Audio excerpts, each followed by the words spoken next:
bouncer group that you've been doing media with. I hope so. It's almost over? I'm glad, man. I'm tired of doing media and stuff like that. Goodness, why don't y'all just leave me alone? Just let me prepare for my fight. What's wrong with y'all? Y'all knows it. I'm in a bad mood, cutting weight, stuff like that, but I live. Been here before. You seem a lot slimmer than your last couple of fights. You're ready for this fight. That's the same thing your woman said to me. The other night, Rampage, John Jones compared you to Frankenstein when he said he was Spider-Man. What do you make of that analogy, and do you have a better one? I don't make nothing of it. He's like, listen to the people he said, he got a little kid's mind, It's kind of ironic that he would use Spider-Man in his analogy, but that's what he think. But Frankenstein's a strong man. I like Frankenstein.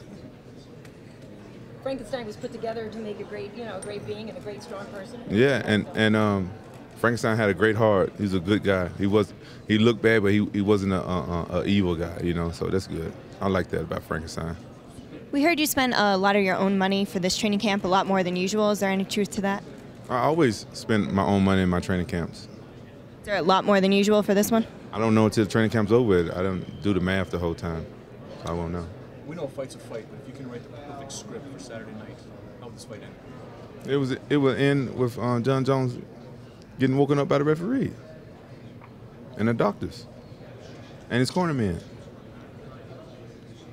and whoever else want to wake him up. Now, I know you've had some strong words against John, but do you like to fight somebody that you don't like? Does that help to get a fire under your butt, or it doesn't matter? It don't matter to me either way. I fight whoever. It's my job. I fight whoever as long as I get paid for it at the end of the fight. You want to fight? I'll take it. You will.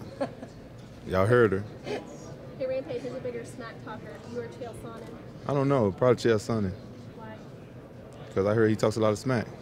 I just joke around, have fun. I don't really talk smack that much, unless people say stuff to me. Go back and do your research. Most of the time, people start talking smack to me first, but then I just win most of the smack talk. Then they want to say, "Oh, you started the smack talk," but I really don't start them. I just finish them. But I heard Chael Sonnen pretty good at talking smack, though. I asked Dana if you would be a more valuable champion to him, and he kind of deferred, didn't want to say so. But do you think you would be? I don't know. I didn't think about that. I don't know. I feel like I'm pretty entertaining, but the UFC, I can basically tell that they don't care whether I'm champion or not. They can still make money off of me. So. Why are you so comfortable?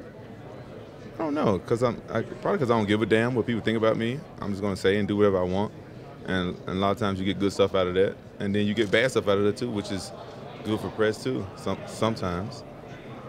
Who do you want to silence more? The bookies, the critics, the fans that are giving you no shot this way? I don't care about them.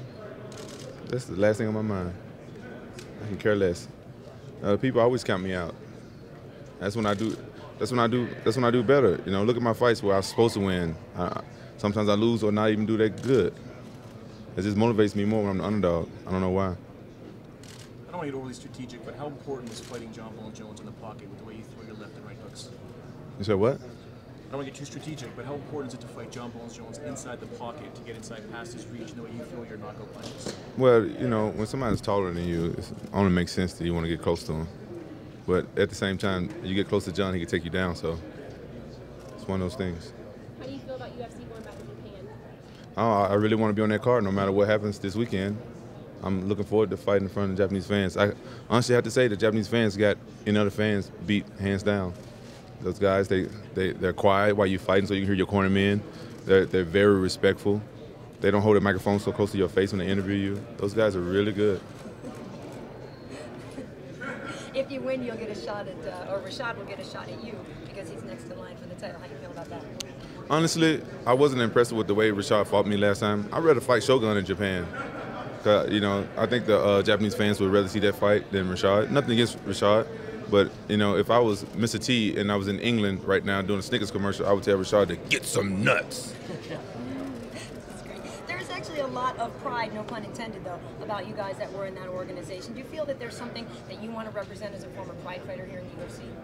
Well, I think now I'm more considered a UFC fighter now since it's been a long time since I've been in Pride. I never was a champion in Pride, even though I have the Pride belt now. So Pride days are over with. You know, honestly, I haven't been quiet about it. Pride didn't really treat me the way that you should treat a fighter that fights for your organization. So I have no loyalties towards them. UFC, even though Dana and I don't see eye to eye sometimes, the UFC have treated me a lot better than Pride ever did. So my loyalties is with the UFC now.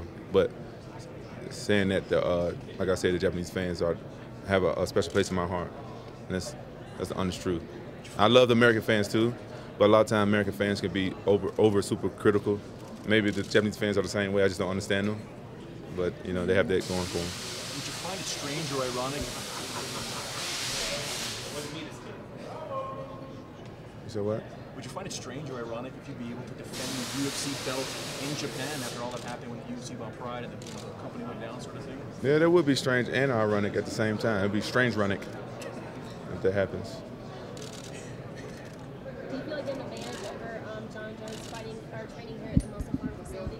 I don't think I have an advantage training with him. Oh, you know, I don't think I have an advantage over John Jones training here. I don't see how training here would give me a. It's a great training facility. I'm pretty sure he didn't have the state-of-the-art stuff that I had, but you know, that stuff really don't matter. It's all about the fight that's in the dog. It's not, you know, not where the dog trained for the fight at, really. You can come out with your chains on tomorrow or Saturday night? Yeah, don't I always? Unless I forget them. Did that one fight. I forgot my chains, and after I beat the dude, he got mad at me because I forgot my chains. But God rest his soul, he passed away now. He's a nice guy. So how do you celebrate if you win? By getting drunk, as always. I go right to the club. I get drunk. I take my shirt off. I get some hotties to dance around with me, and I pretend like I'm a stripper. Without the scars. What do you say? I'm saying anything, but without the scars. Without cigars? I don't know about cigars. I don't know what you're talking about. I know you want to keep this fight standing, but if it does go to decision, what do you think the biggest problem with judges and referees are today?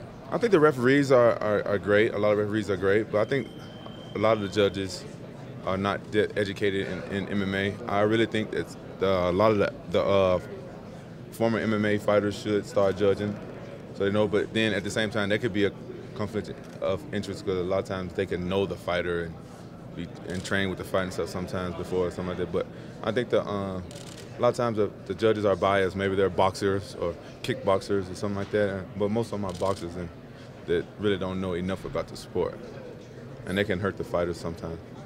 Speaking of boxing, how do you feel about that Mayhem or Merriweather fight? Merriweather? Mayweather. Oh. Merriweather. I didn't know Merriweather. Hey, Mayweather's a better guy than me. If the guy headbutted me and stuff like that, okay, and everything. But if as soon as he would have kissed me on the jaw, I would have tried to knock him out right then. You don't kiss another man in a fight. The kid already apologized 2 or 3 times, so just protect yourself at all time. I think people need to get off Mayweather's back. You know, he was done wrong in that fight. I don't think he did anything wrong. A lot of people just love hate the right guy. The guy headbutted him first. You can see it was like on purpose. That's unsportsmanlike. I don't think Mayweather did one thing wrong at all. You want to kiss a guy while you fighting? And think about it. When you're a fighter, your mind is different, and this guy's kissing on you. Think about that. Think about that for a second. I guess everybody ain't me. I would have hit him in his mouth soon as he tried to kiss me the first time.